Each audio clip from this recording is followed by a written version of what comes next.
안녕하세요. 가우디 선생님 유병기입니다. 오늘도 가우디가 26살에 쓴 노트 장식이라는 제목의 글을 한번 읽어보겠습니다.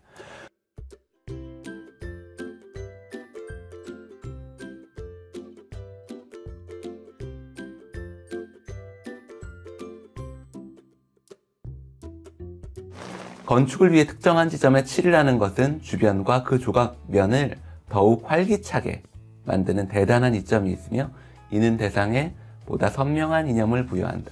어려운 내용은 없죠. 조각장식에는 언제나 표면을 무겁지 않게 하면서도 그 표면의 중요성은 높이려는 데 목적이 있다.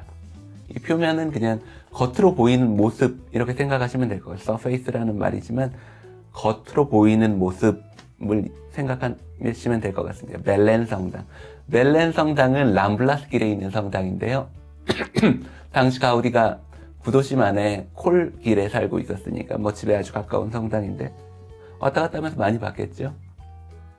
벨렌이라고 하는 것은 성경에 나오는 베들레헴이라고 하는 지명을 카탈루냐 말로는 벨렌이라고 부릅니다. 베들레헴 성당이죠. 베들레헴 성당의 측면은 창문 없이도 러스티케이션과 괴수상, 몰딩들을 통해 위대한 장식을 이루었다. 가우디가 이 책에서 장식을 적어도 4가지 개념어로 분류하고 있는데요. 하나는 책의 제목이기도 한 오르나멘타시온, 두 번째는 데코라시온, 세 번째는 아도르노, 네 번째는 악세사리오. 근데 오늘 읽을 이 부분에 이 3개, 4개의 약간의 구분할 수 있는 지점이 나와요. 가우디가 이게 출간을 위한 노트가 아니라 자기 자신이 쓸 건축 노트이기 때문에 자기는 다 알고 있으니까 그 말에 대한 설명을 해놓지는 않았지만 오늘의 내용을 보면 가우디가 이 4단어를 어떻게 구분짓고 있는지 약간의 힌트를 받을 수 있습니다. 보세요. 방금 전에 조각장식은 언제나 표면, 이 겉표면, 피부 같은 거죠. 무겁게 하지 않으면서도 중요성을 높이려는 데 목적이 있다. 그리고 데코레이션 얘기를 하는 거예요. 벨렌 성당의 측면은 창문 없이도 러스티케이션과 괴수상, 몰딩을 통해 위대한 데코레이션, 장식을 이루었다. 이렇게 되고 있습니다. 이 부분 재밌는 부분이에요. 이는 작은 사물이 더 장식되고 보다 풍성히 조각되기 때문이다. 이렇게 말하고 가로 열고 제가 이렇게 스페인 사람들이 이렇게 토끼 귀처럼 하는 것은 따옴표를 말하는 거예요. 여기 따옴표 2개, 따옴표 2개 있죠. 누군가를 인용할 때 주로 이런 표현을 하죠. 괄호 열고 물론 크기는 각 사람의 판단 기준에 따라 다를 수 있다는 점을 고려한다.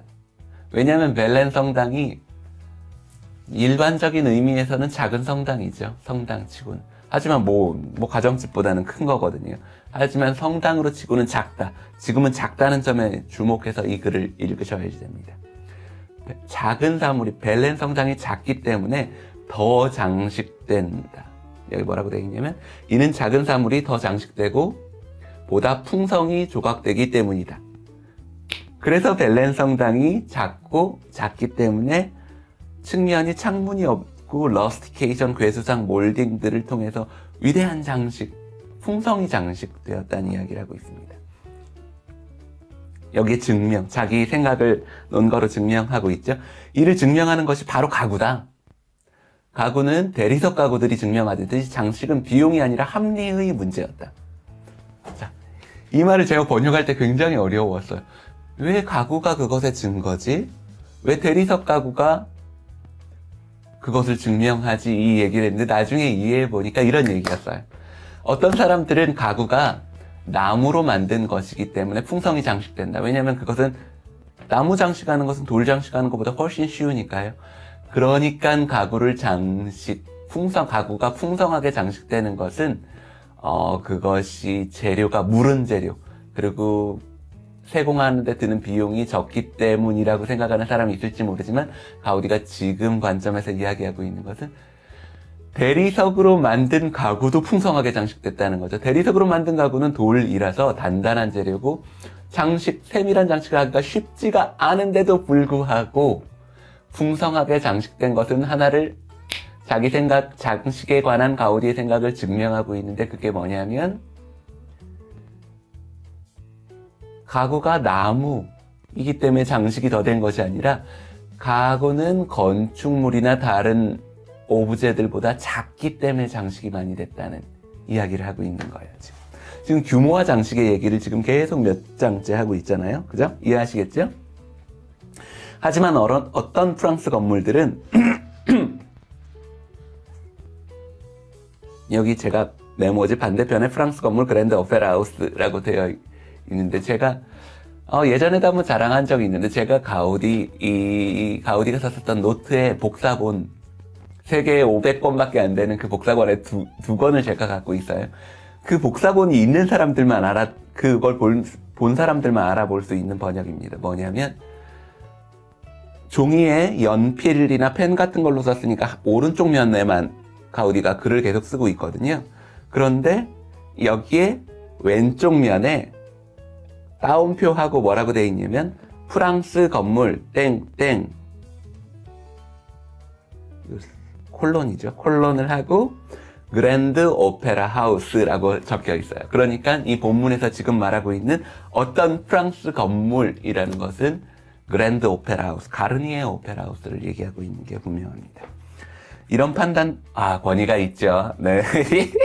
이런 판단과는 거리가 있다. 흔히 회자되듯이 파리 오페라 하우스는 자신의 압도적인 규모에 큰 변화를 주는 듯 가장했지만 이는 일반적인 흐름을 축소한 것일 뿐 결점을 보완해서 개선한 것은 아니었다. 그들은 오히려 결점을 감추기 위해 넘치도록 채우는 데 열중했다. 예전에 일반적인 흐름이라고 한다면 가우디가 지금 이야기하고 있는 것은 작은 건물은 세밀하게 장식되고 큰 건물은 육중하고 그 단단함, 자신이 가지고 있는 숭고함을 드러내는 데 집중했다고 한다면 파리 오페라 하우스는 큰데도 불구하고 굉장히 장식적이거든요. 근데 실은 뒤에서도 나오지만 그렇게 큰 사물을 그렇게 장식하는 방식은 큰 의미가 없을 뿐만 아니라 경제적으로 그리고 물리적으로 사실상 거의 이루기 불가능한 일을 하고 있다는 이야기를 합니다. 뒤에 또 이야기가 나올 거예요. 장식은 어떤 사물에 성격을 부여하기 위해 상당히 본질적인 부분이다. 하지만 그럼에도 불구하고 그것의 시와 운율, 리듬 이상의 무엇은 아니다. 구상은 여러 가지 방식으로 표현될 수 있지만 사고의 충분한 이해를 가로막는 불필요한 액세서리. 아까 장식을 말하는 4가지 개념 중에 액세서리 나왔죠. 귀걸이나 목걸이 같이. 이거 액세서리는 그야말로 부착, 탈착. 필요 없으면 뗄 수 있는 거. 떼도 아무 문제 없는. 그런 건 액세서리라고 하죠. 불필요한 액세서리들을 도입하려 할 때 구상은 오히려 흐릿해지고 뒤엉키게 된다. 이 뒤에 내용이 재미있는 내용이 또 연속되는데 조금 생각을 해야지 되는 내용이라 오늘 붙여서 하기는 어려울 것 같고요. 오늘은 여기까지 해서 정리하려고 합니다. 한번 정리해 볼게요. 앞에서 무슨 얘기를 했었냐면 가우디는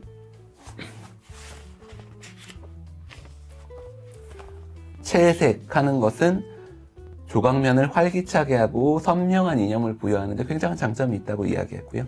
조각 장식에는 언제나 표면을 무겁게 하지 않으면서도 표면의 중요성을 높이려는 목적이 있다 이렇게 말하면서 작은 규모의 벨렌 성당이 더 장식되고 더 조각되고 더 섬세하게 처리된 것에 대해서 이야기하고 있었고요.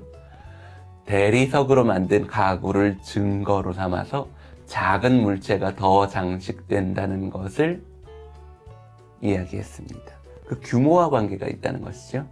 그리고 파리 오페라 하우스는 그런 일반적인 판단을 벗어나는 건축물이었지만 사실은 일반적인 흐름을 오히려 축소한 것일 뿐 결점을 보완해서 개선한 것은 아니라고 이야기해요. 앞에서도 뒤에서도 계속 가우디는 파리 오페라 하우스에 대해서 이야기하면서 오페라 하우스에